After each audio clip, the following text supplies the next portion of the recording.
Assalamualaikum Dr. Hafiz. Hari ini kumpulan kami akan membuat pembentangan.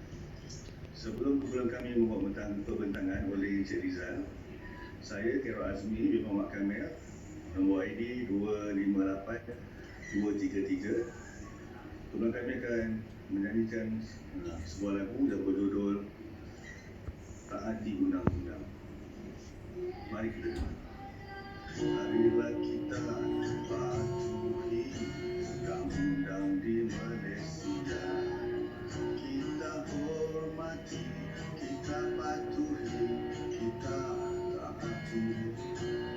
Kita hormati, kita patuhi, kita taati. Negara kita aman dan damai, bangun dengan besar. Marilah kita patuhi undang-undang kita demi keamanan. Marilah kita patuhi undang-undang kita demi keamanan. Terus ke sahabat saya Encik Rizal untuk pembentangan.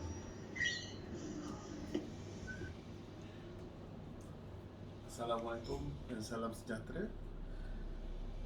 Hari ini saya bernama Hafizah Siddiq bin Abdul Halim, bernombor metik 258256, dan juga sahabat saya Puan Saadia binti Ahmad 258059, dan juga Puan Hasizah binti Jamaluddin nombor metik 257942 akan melakukan pembentangan untuk keputusan panel dan penasihat syariah dan dalam kes muamalat di Mahkamah Malaysia. Hari ini kita tahu bahawa Malaysia adalah sebuah negara yang majmuk dengan diversitinya dan juga keberbilang kaumnya dan juga berbilang agamanya yang menetap di Malaysia. So kita ada mahkamah sivil dan mahkamah syariah, di mana digubal di mahkamah syariah digubal oleh syariat Islam dicipta oleh Allah berdasarkan Al-Quran dan Hadis. Manakala undang-undang sivil dibuat oleh manusia untuk manusia, dan kalau saya cakap yang berkepentingan lah. Di sini kita boleh tengok contoh konflik kes sivil dan kes syariah, di mana pertukaran agama, isu kebebasan beragama, isu penjagaan anak, isu perbankan dan isu harta pusaka. Kalau kita tengok kat sini, semua ini ada konflik, di mana jika kita ambil secara mudah kes khalwat. Kalau kes khalwat itu terjadi antara orang Islam dengan orang bukan Islam, orang yang bukan Islam tidak akan ditangkap ataupun tak akan di-charge sebagai pesalah, tetapi hanya pasangannya saja, seperti yang pernah berlaku pada artis kita yang popular dahulu, mana pasangannya tidak dibawa sekali ke mahkamah, hanya dia sahaja yang perlu berhadapan dengan mahkamah syariah. Sama juga dengan kes pertukaran agama, seorang itu boleh tukar agama selepas berumur 18 tahun saja. Sebelum umur 18 tahun dia tidak boleh bertukar agama.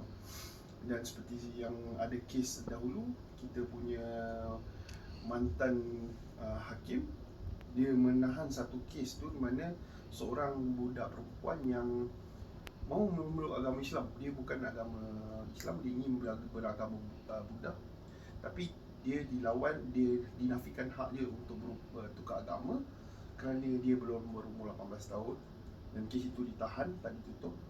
Dan sampai dia berumur dia 18 tahun, kes dibuka kembali, dan alhamdulillah syukur dia sudah beragama Islam.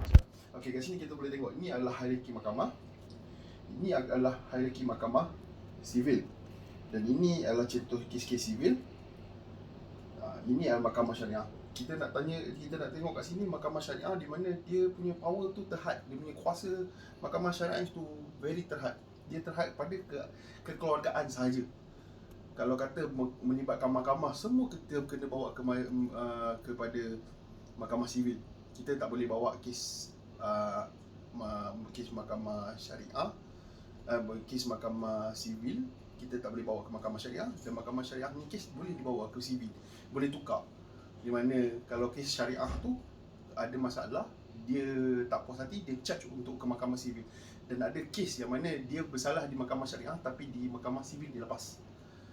Tapi macam biasalah hukuman mahkamah sivil dengan mahkamah syariah, mahkamah syariah ni lebih pada denda sahaja. mahkamah sivil ni kat Malaysia ni barulah ada penjaranya semua sekali lah. Kat sini kita boleh tengok mahkamah syariah masih ada rayuan mahkamah syariah tinggi dan mahkamah rendah syariah untuk kesalahan-kesalahan kecil, enactment, kesalahan-kesalahan tawak rukun Islam. Tapi kes-kes terpencil lah, jarang kes-kes macam ni kita dapat tengok di TV. Okay, ni adalah kita masuk pada pelaburan Islam versus Conventional, di mana perbezaan di antara sini kita boleh lihat lah pasaran modal Islam. Sekarang ni banyak kita tengok bank-bank sudah mula ada perbankan Islam. Perbankan Islam itu ini, tapi adakah perbankan Islam itu betul-betul Islami? Dan juga kalau kita tengok pasaran modal konvensional, dia memang mula sebelum lagi pada zaman jajahan British lah. Lepas tu dia ada bursa saham, kita tak ada sebagai ni. Kalau kita tengok kat sini, terdiri pada dua pasaran utama, iaitu pasaran bond ataupun sukuk, hutang swasta Islam ataupun IPDS, dan pasar equity atau pasaran saham. Okay, ini adalah bank konvensional versus bank syariah. Peranan sebagai bank konvensional macam biasalah. Tapi bank syariah dia berbeza dengan bank konvensional. Kat sini kita boleh tengok lebih dalam lagi, di mana berpandukan dia punya urus niaga tu berpandukan hukum syarak. Bila bank Islam macam biasalah, bank konvensional sama macam undang-undang tadi, dia memang untuk manusia demi manusia. Dan bank Islam dia berprinsip kepada hukum syarak dan juga tidak dibenarkan riba. Faedah dari riba tidak dibenarkan, hanya keuntungan yang sedikit saja. Lepas tu kita tengok perbezaan dengan perbankan konvensional berasaskan prinsip watan manusia. Dia berasaskan macam sama juga macam undang-undang, semua berasaskan syariah dan tiada transaksi riba. Tapi majoriti memang ada riba di perbankan konvensional, mengenakan penalti dan compound interest ke atas kemungkinan kelewatan bayar. Tapi dekat perbankan Islam tak ada. Tapi itulah macam saya nak cakap, bila kita melakukan pinjaman dekat bank biasa, kita hanya ada tak ada dia ada patuh syariah. Tapi patuh syariah tu macam mana? Adakah kita masih lagi kena bayar faedah apabila kita lewat bayar, ataupun kita kena ada yang dipanggil tawadid kat sini, ganti rugi atau garahmah, penalti untuk kebajikan?